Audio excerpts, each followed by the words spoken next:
Welcome to the YIVO Institute for Jewish Research, virtually, of course. My name is Alex Weiser. I'm the Director of Public Programs, and we're very pleased to be presenting this fellowship lecture to you today. For those that don't know YIVO, YIVO is a very special place for the contemplation and celebration of Jewish history and Jewish culture. At the core of YIVO, we have an archive and a library with over 23 million documents and over 400,000 books. And YIVO does a variety of activities that bring those collections to life. So we host researchers from around the world that are using those materials. We also have public programs, educational programs, and exhibitions, and more to bring to life those collections and bring them to the broader public. So we encourage you to follow us and to keep learning with us. We're very pleased to be presenting this fellowship lecture today, Jewish Physicians and Medical Work in Nazi Camps and After Liberation. Sari J. Siegel is a postdoctoral fellow in the program in the history of medicine at Cedars-Sinai Medical Center in Los Angeles and a visiting assistant professor at UCLA. After she received her PhD in history from the University of Southern California for her dissertation, Between Coercion and Resistance, Jewish Prisoner Physicians in Nazi Camps, Siegel was the 2018-2019 Jeffrey H. Hartman postdoctoral fellow at the Yale University Fortunoff Video Archive for Holocaust Testimonies. She has published several articles and presented her research on Jewish prisoner physicians in 7 countries, and she's currently working on a book manuscript. Sari recently published an article called The Coercion Resistance Spectrum, Analyzing Prisoner Functionary Behavior in Nazi Camps in the Journal of Genocide Research, and has a forthcoming article in the Quarterly Review of Film and Video called Shades of Gray on the Screen, Out of the Ashes and Other Account-Based Auschwitz Prisoner Functionary Films. As the 2019-2020 Dita Abramovich Emerging Scholar, she has embarked on a postdoctoral project about studying Jewish DP physicians and their provision of medical care to fellow survivors in DP camps and health facilities in the aftermath of the Holocaust. Sari, thank you so much for joining us. And thank you, Alex, for the introduction. And I would also like to thank YIVO for this generous fellowship, the amazing opportunity to utilize their resources. I would like to thank Eddie Portnoy for being a wonderful point person, and the Center for Jewish History reading room staff, all of whom have been incredibly helpful, and I'm beyond grateful.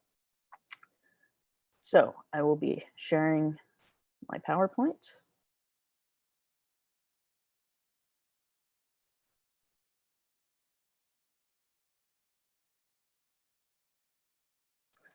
So one day in the fall, way back in the pre-COVID era, when I was in the Center for Jewish History reading room, I came across a couple familiar names.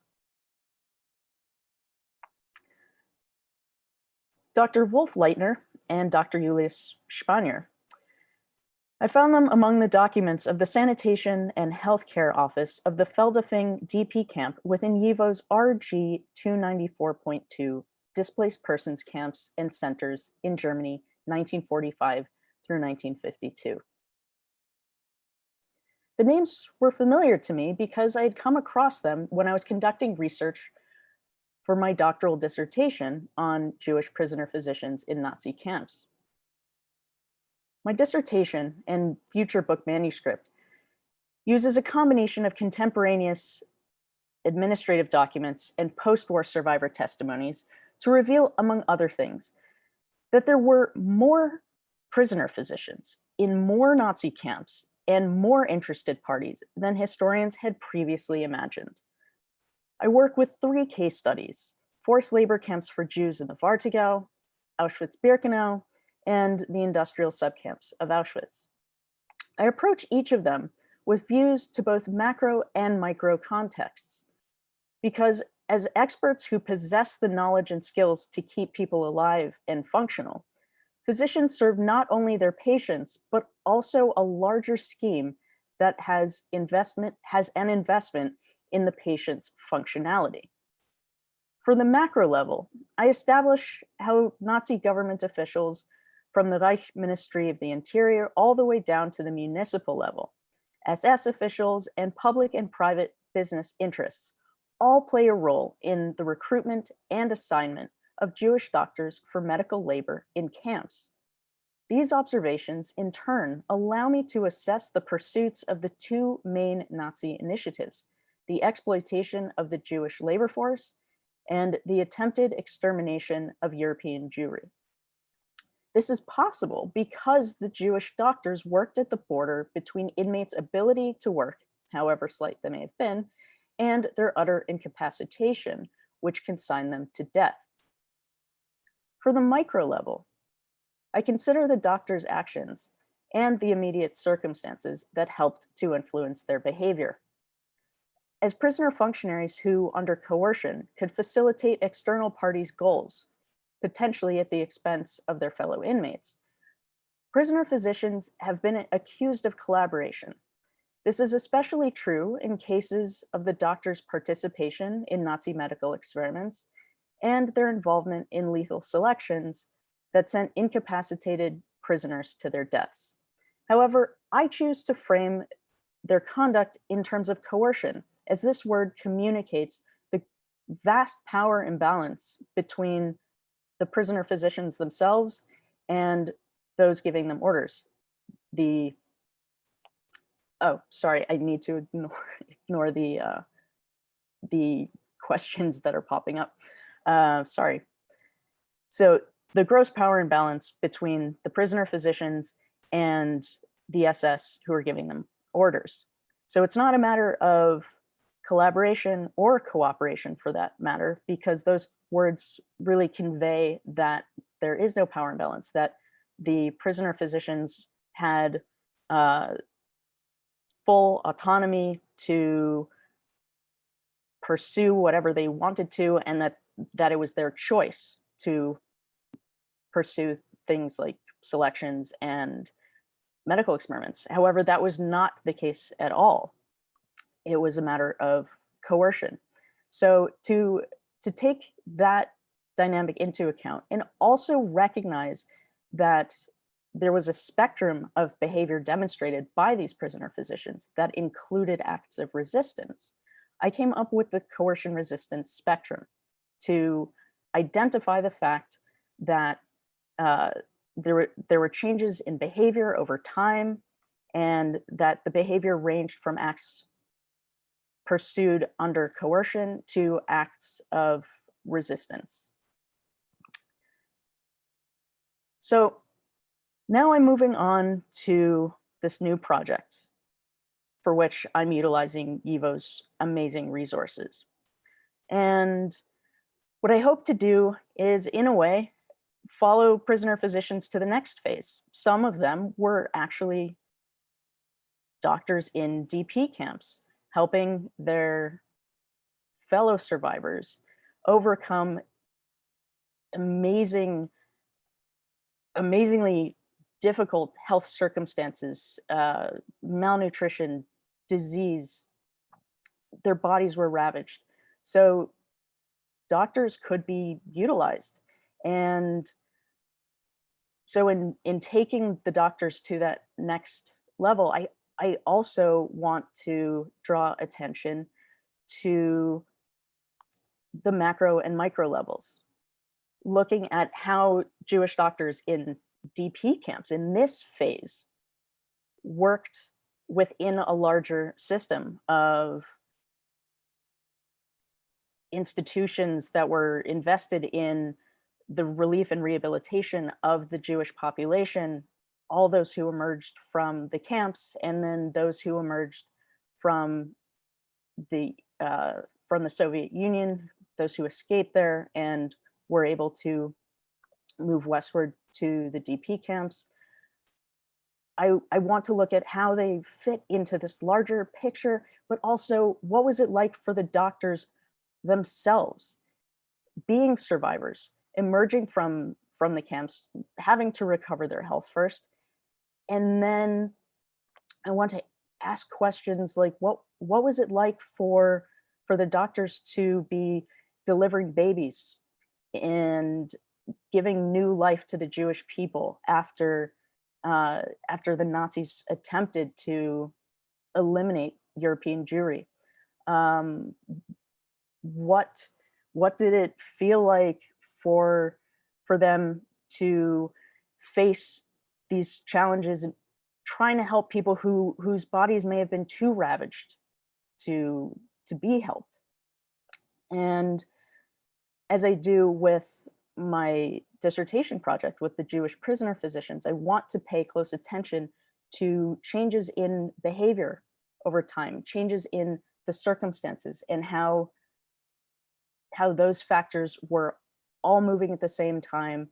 And I'm so excited to start presenting some of my work here.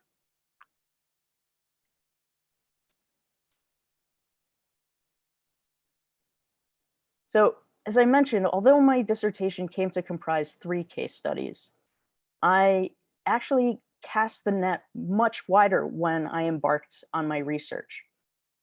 And that wide net included forced labor camps and labor and residential camps, especially those around Munich, and Reichsautobahn camps and Organization Smelt forced labor camps for Jews. So generally, these camps are not included in the histories that are presented. They were not part of the concentration camp network that we're familiar with. So this talk today enables me to introduce you to some of these camps through Dr. Spanier and Dr. Leitner.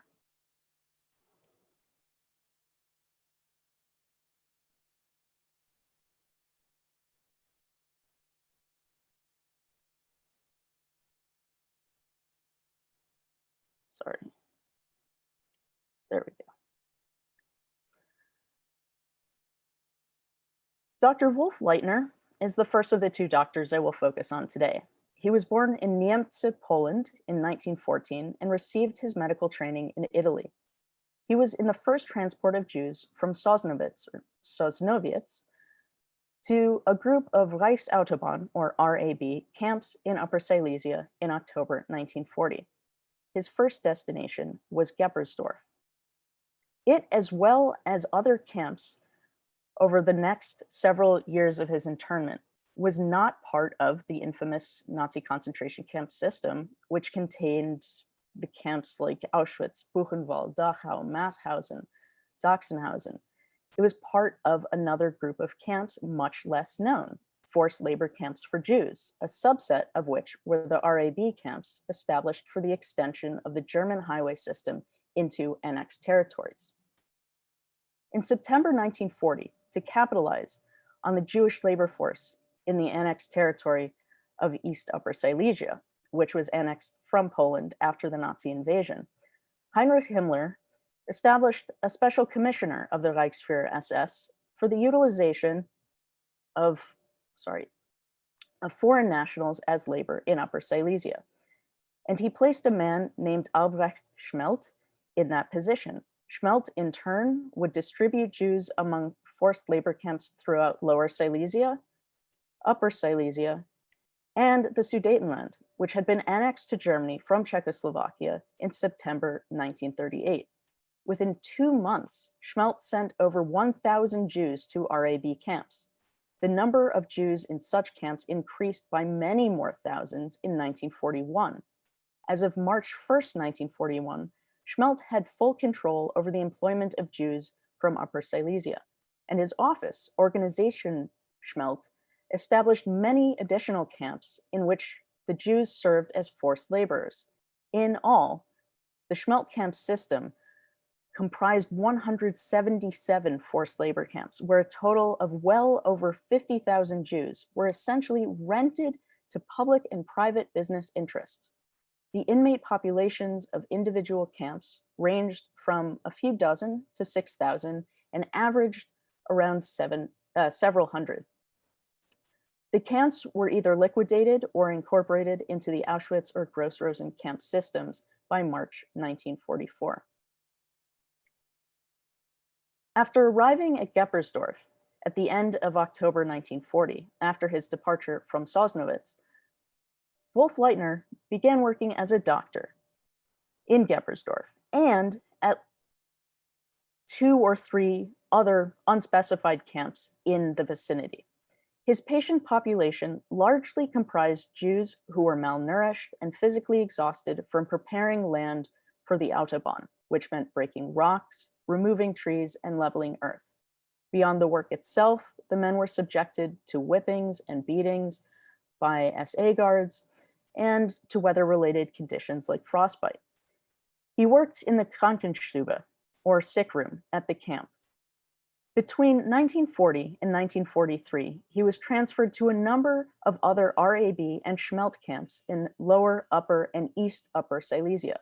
They included Annaberg, Markstedt, Laurahütte, and Grossman, where inmates engaged in, among other things, road and railroad construction, work in factories, and agricultural work. As a doctor in these camps, Leitner, here with fellow inmates in the Markstedt forced labor camp, worked in facilities that the employers had established and initially outfitted. Organization Smelt was responsible for ongoing treatment costs, and, not surprisingly, they kept the costs very low, leaving Leitner with minimal medications and equipment with which to treat his patients. At least in a few cases, he was able to procure supplies from the Sosnovitz-based Central Office of Jewish Councils of Elders, directed by Moshe Marin, but the supply always fell short of the demand. In his capacity as a doctor, he had to face agonizing dilemmas. He had to determine how to allocate his limited resources, how to work within and around a quota limiting the number of employees permitted to be excused from work at a given time. And perhaps most difficult, how to navigate the Nazi selections that sent those incapable of work to their deaths in Auschwitz and Auschwitz-Birkenau. In fact, the so-called Smelt Jews, those working in Smelt camps, were some of the first victims gassed in the new gassing facilities in Auschwitz and Auschwitz-Birkenau in 1942. When given a direct order to kill patients in Blechhammer, though, Leitner refused, an act that he believed led to his placement in a transport to Birkenau alongside sick and depleted workers selected to be murdered in the autumn of 1943. Prior to his brief tenure in Blechhammer, Leitner was shifted from Silesian Smelt camps to a cluster of Smelt camps in the Sudetenland, where he worked for nearly a year, from October-November 1942 until September of 1943. He served as the doctor in the clinic of one of the camps in Parschnitz, to which the sickest inmates from nearby camps were brought for medical attention. He also made visits to 8 to 10 surrounding camps to check on the workers on site in places like Schatzlar, Bernsdorf, Oberaltstadt, and Gabors Dorf. He made his visits to these textile industry camps under the watchful eye of a camp guard. As he moved from one camp to another in Silesia, from late 1940 and throughout 1941, Leitner encountered inmate populations that were malnourished, disease-ridden, and battered by their work and their abusive guards. And he had limited supplies, again, with which to aid all those who required medical attention. Nevertheless, his movement from one camp to another reveals an awareness on the part of organization Smelt that the forced laborers should receive at least a measure of medical attention. His varied assignments in 1942 and 1943 offer even more insight into dynamics on the macro level, the level of major Nazi initiatives. After all, the final solution, the Nazis' attempt to exterminate European Jewry, was in full swing by then. So his assignments actually speak to efforts to keep Jews alive and at least minimally capable of work, at the same time that millions of Jews were being slaughtered. Different parties within the Nazi regime were pursuing two parallel and mostly antagonistic initiatives: the exploitation of the Jewish labor force and the annihilation of the Jews. In connection with the Smelt camps, The clearest example of this dynamic was the halting of deportation trains in Kozel, Upper Silesia, for the selection of able-bodied Jews from Auschwitz-bound Jewish transports from Western Poland. In the face of severe labor shortages, Himmler gave Smelt permission to add 10,000 deported Western European Jews to his labor force from the deportation trains heading to Auschwitz-Birkenau. It is important to note that Leitner was not an anomaly. He was not the only Jewish doctor assigned to work in medical facilities within Smelt camps. In fact, some facilities had many Jewish physicians, nearly all of whom were assigned to different camps over time. Like Dr. Leitner, Dr. Julius Spanier, who was born in 1880 in Munich and received his medical education there and in Berlin, also traveled between camps to treat workers and inhabitants, but he was in an entirely different location. His camps were located in and around the city of Munich. While working as the chief doctor of Munich's Jewish hospital and nursing home, which also happened to serve as his residence, Dr. Spanier was invested with medical responsibilities in 3 camps: Lohof, Milbertshofen, and Berg am Laim. 2, Milbertshofen and Berg am Laim, were labor and residential camps. The former was a joint project of the Munich Nazi Party's vehemently anti-Semitic Aryanization Office, the Munich City Administration, and the Munich Gestapo. Munich Jews were forced to build the Milbertshofen residential and labor camp themselves. Construction began in March 1941 and was completed by the end of June. It also served as a collection camp to facilitate the deportation of Munich's Jews. Preparations for a second facility began in early July, and by the end of the month, Jews were moving into the Berg am Laim camp, which was located in a building in the monastery of the Merciful Sisters. Established in June 1941 at a flax harvesting and processing facility, the Lohof forced labor camp employed approximately 250 Jewish women, 70 to 90 of whom were housed on site. The remainder had to travel from Munich each day, a taxing multi-hour journey once Jews were banned from Munich's trams just 3 months after the camp opened. There, Spanier encountered patients who collapsed due to constant sun exposure, overwork, undernourishment. He also had to tend to patients who suffered accidents with machinery. Like Leitner, Spanier had to grapple with patient quotas and the allocation of insufficient supplies. Spanier's work at the camp occurred within the context of the increasing exploitation of German Jews in segregated labor detachments and camps beginning in 1939. These labor camps in Germany, completely separate from the concentration camp system, served multiple purposes. The creation of the Lohof camp, the creation of the Aryanization Office, was a vehicle for the persecution of the physical, psychological, and social weakening of Munich's Jews. The forced laborers' work also yielded products and profit. In 1942, for example, the factory sold 1,000 freight train wagons worth of flax fibers, all with limited cost to them because they paid the Jewish workers a fraction of the cost of regular employees. Spanier, too, was not an anomaly. It is important to note that there were other doctors assigned to work in these locations, the collection camps and Lohof. Spanier was deported in June 1942 to Theresienstadt, where he served as a doctor until his liberation in May 1945. Then he returned to Munich. In Munich, he was one of the key figures in the reestablishment of the city's official Jewish community. He also served on the medical board and worked as a government official.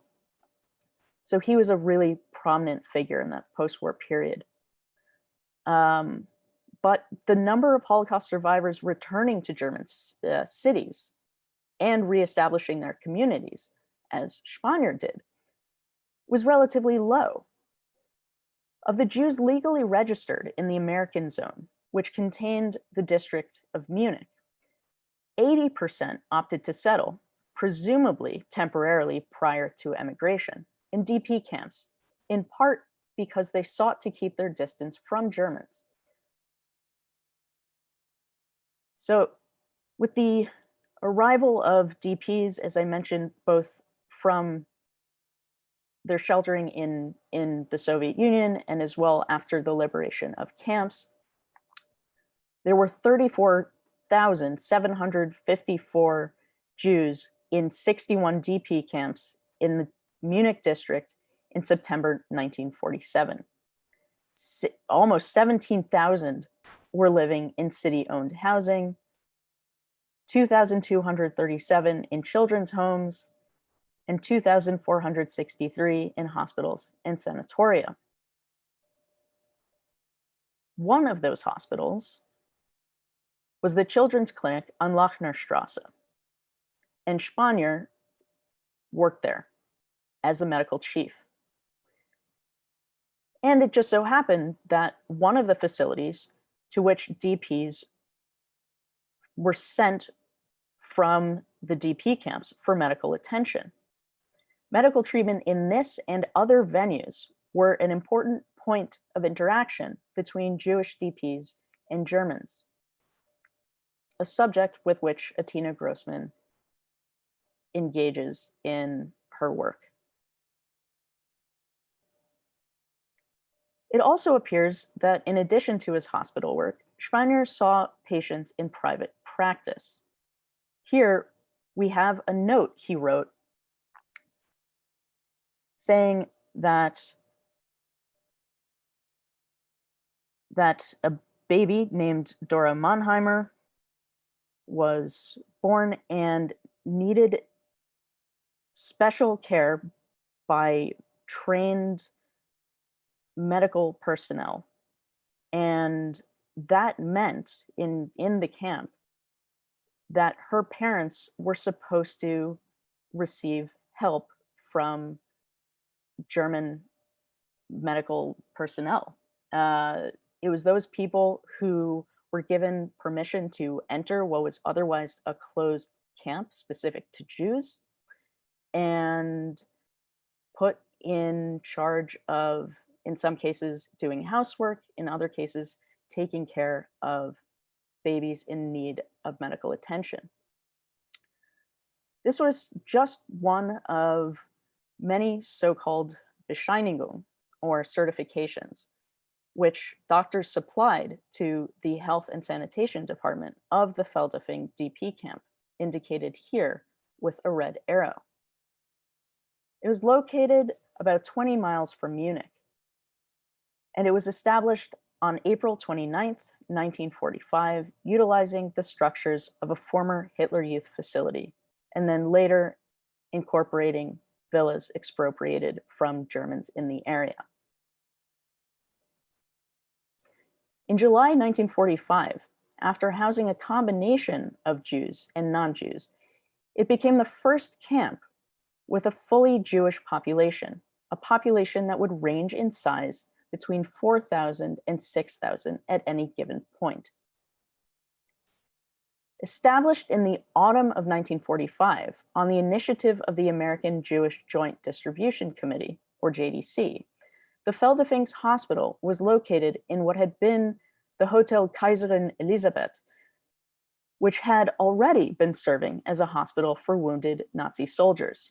On September 15th, 1945, Feldafing's new hospital already had 250 patients. In its early days, In response to the medical crisis that the malnourished, injured, and disease-ridden survivor population presented, the hospital medical staff appears to have comprised many non-Jewish German doctors, at least initially. As Jewish doctors arrived in the camp and recovered their health sufficiently, however, the balance shifted. The hospital was officially under the administration of the United Nations Relief and Rehabilitation Administration, or Unruh, and then by its successor institution, the International Relief Organization, after 1947. But it was largely a project of the JDC, which worked in consultation and collaboration with UNRWA and the Central Committee of Liberated Jews in Bavaria, the official representative organization of the Jewish DPs in the US zone. Dr. Wolf Leitner served as the chief medical officer of the Elizabeth Hospital, as well as the chief medical officer of the Feldafing DP camp as a whole. In his roles, he worked alongside the Hygiene and Sanitation Department of Feldafing's camp government. Like Spanier, as a clinician, he provided certifications of medical conditions for his patients. Here is one that explains that his patient requires an operation and that because she needs to protect her health and continue breastfeeding her child ahead of surgery, she is unable to do her household work alone. And in his capacity as the chief medical officer of Feldafing, Leitner was also in a position to decide whether to fulfill the request for household help. Not surprisingly, he signed off on his own form, granting his own request for his patient. He clearly served his patients in his position as a doctor in the Feldafing DP camp, but he also played a role in a much bigger initiative, the relief and rehabilitation of fellow Holocaust survivors, a goal that several organizations pursued on a large scale. He was part of UNRWA and the IRO institutions, all connected with the Central Committee of Liberated Jews in the US zone, which managed all DP-related matters in concert with these other organizations. And there was the JDC, which was providing resources to Jews in cooperation and consultation with UNRWA. So further study of the subject of Jewish DP doctors will provide more information about the large-scale relief and rehabilitation initiatives and the different parties connected with the health of Jewish Holocaust survivors. And at the same time, with my attention to both macro and micro scales, this study will also yield insight into the experiences of individual doctors and their treatment of patients. Thanks for your attention. I look forward to questions, comments, as I'm at the very beginning of this project. So I would love to hear what you have to say. So thank you.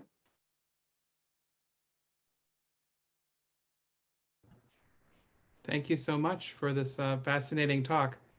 Sari, if you could just end your screen share. Oh, my bad. Sorry. No, no problem.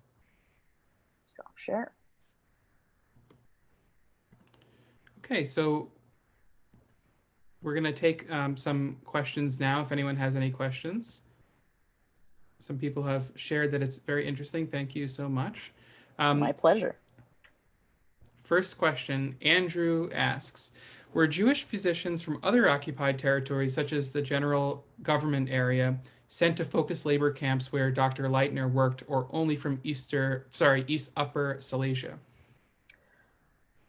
Generally, Smelt was working with the population from East Upper Silesia.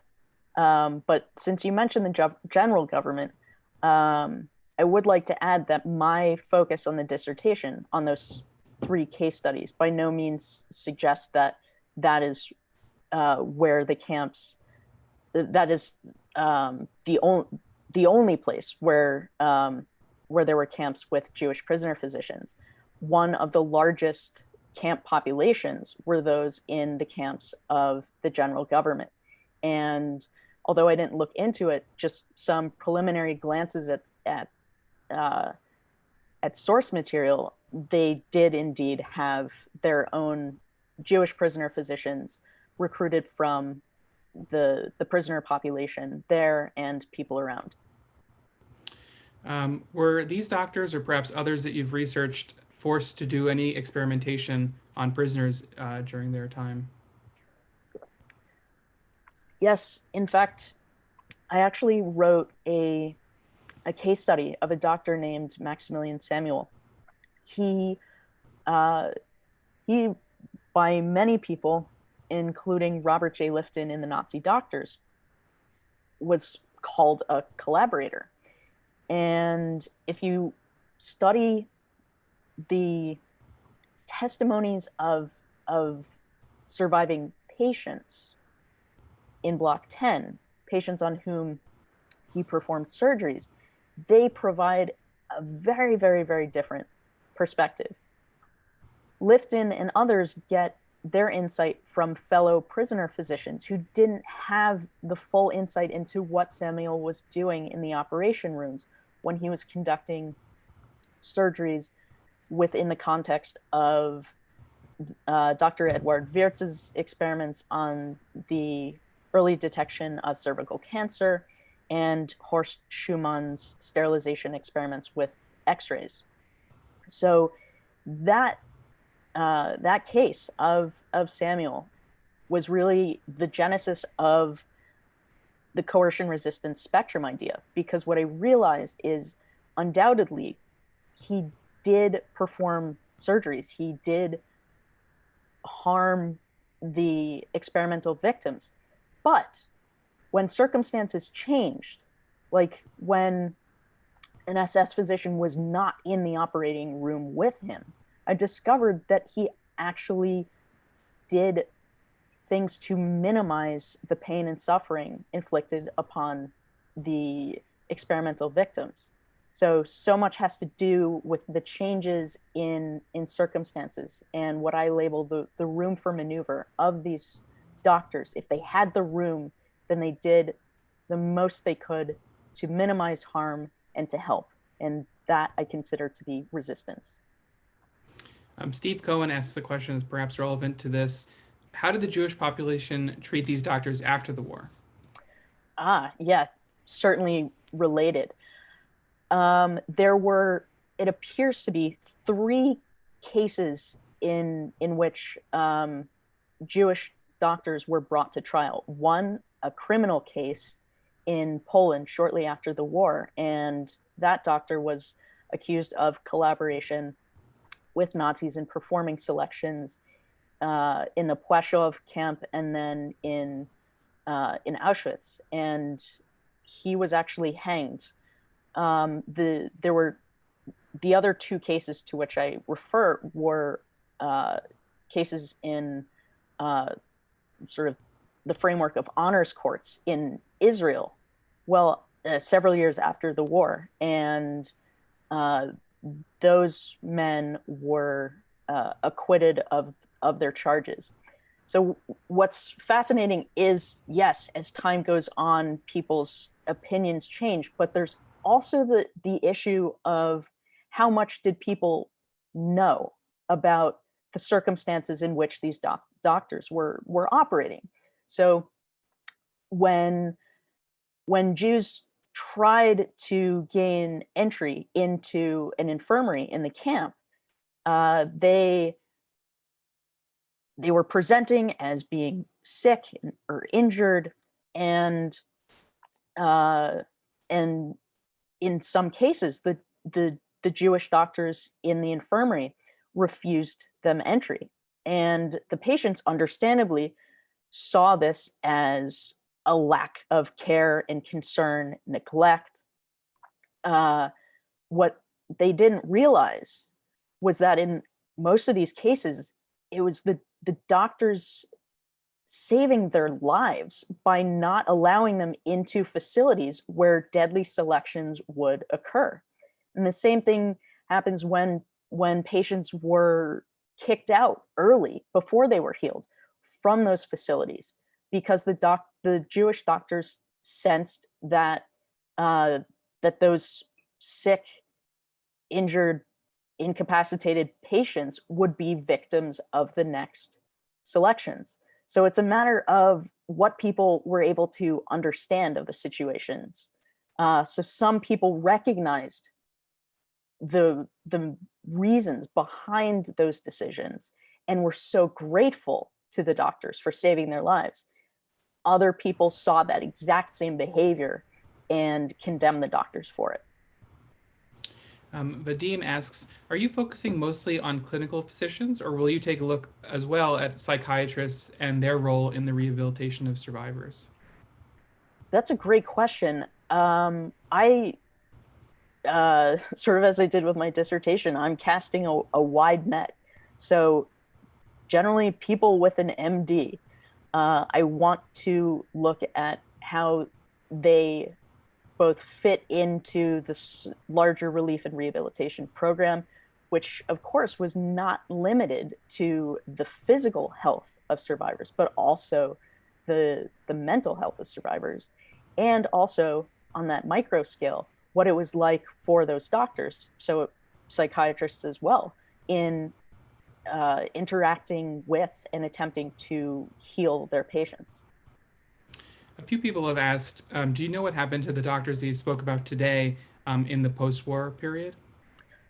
Well, I believe I have the honor of speaking in front of course, via Zoom, Wolf Leitner's two children.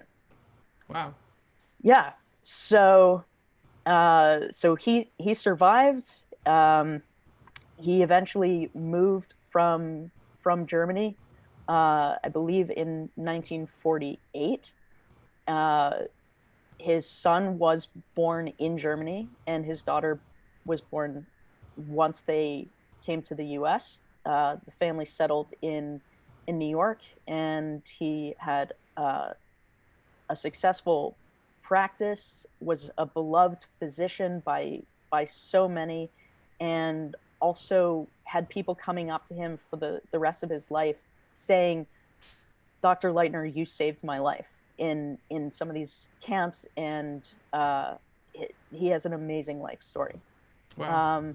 As I said with Spanier, he was a major figure in the official Jewish community in Munich after the war, played a role in politics and medical administration, and he died in 1959.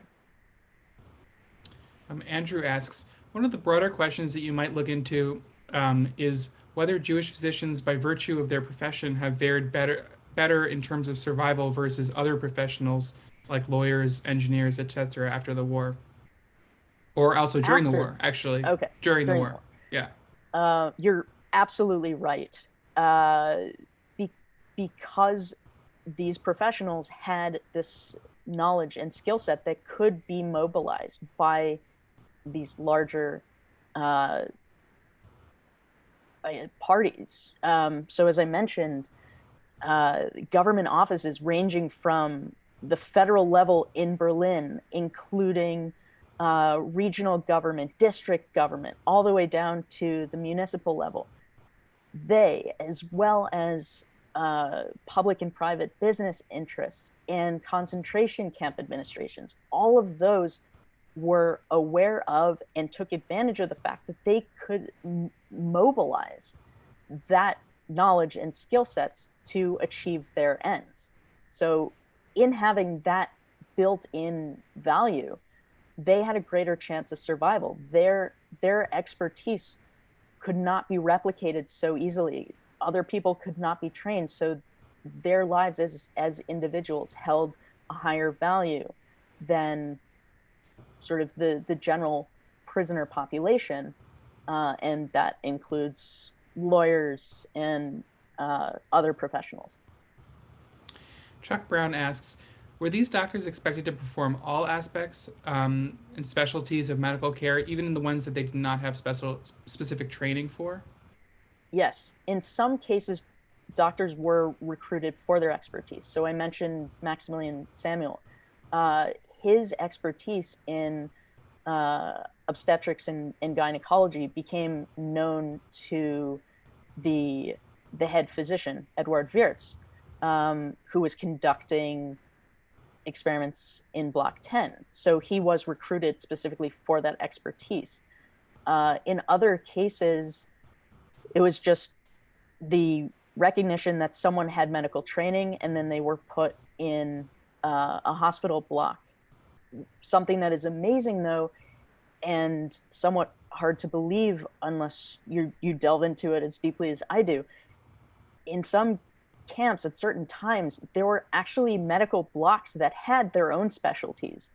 So ear, nose, and throat doctors could be attending to patients with ear, nose, and throat issues who went to that particular block or room in the hospital. The same, especially when it comes to surgeons.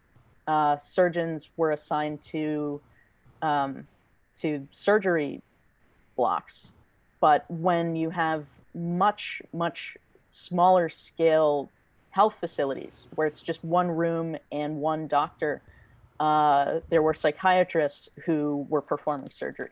Wow. We have another question here. Did any of these doctors treat Germans, Nazis, or only Jews? Great question. So according to Nazi racial precepts, Jews should not have treated Nazis, Aryans. That should never have occurred. However, Nazi guards were aware that they had a doctor who could give them medical advice and in some cases perform different procedures. So there's a case of a Nazi guard who didn't want the SS medical facility staff to know that he had contracted a venereal disease. So he went and consulted with a Jewish prisoner physician. There was also the awareness that in bringing together huge amounts of Jews in a place like Auschwitz-Birkenau, that was the collection of some of the greatest medical minds and hands that existed in Europe. So Nazi doctors themselves actually took advantage of that. So it's not just Germans as patients, but in some cases, Nazi doctors taking lessons from Jewish prisoner physicians, people who were pioneers of certain surgical techniques, were then tapped to educate Nazi doctors on how to perform those procedures. So some amazing exceptions to these otherwise pretty rigid precepts. That's fascinating. Nancy Folkman asks, were there any known suicides among doctors? I have not come across that in my research. Certainly, the Jewish doctors were and prisoner physicians, non-Jews as well, were presented with some of the most difficult decisions in being present in a facility where selections were occurring. They recognized that the people who left in that selection were going to their deaths. So that was some of the most intense, agonizing moral dilemmas that one could encounter in the camps, especially when these are people who through the Hippocratic Oath promised to protect life and do no harm. But I haven't come across that level of distress leading to suicides. But I do know of attempted suicides. So in the case of Gisela Perl, it wasn't so much in her role as a doctor, but when she arrived in Birkenau and recognized that she inadvertently sent her son and brother to the gas chamber. She wanted to kill herself, but the lethal dose was not sufficient. Svi Muskal asks, what was the role of Unruh in providing medical assistance in relationship to other relief organizations? So the JDC had a policy to utilize whatever Unruh was willing to provide at a given time, and in the earlier phases, whatever the U.S. military was willing to provide, and then the JDC would take on whatever was needed on top of that. So they were there as sort of a supplement. They operated sort of according to the UNRWA's tolerating them in a way. It took a while for them to be really invited into the mix because they were not a United Nations entity. They were a private, very specific charity. But once they were allowed into the mix, as long as they recognized that they had to follow UNRWA's laws and implement UNRWA's plans, or at least run everything by UNRWA, they could really be taking charge on the ground when it came to Jewish health matters. Perhaps a final question. In the larger concentration camps, where were the Jewish doctors housed? Did they have separate housing from the other prisoners? Generally, in the camps, the doctors were housed in sections of the medical barracks where they worked. Okay.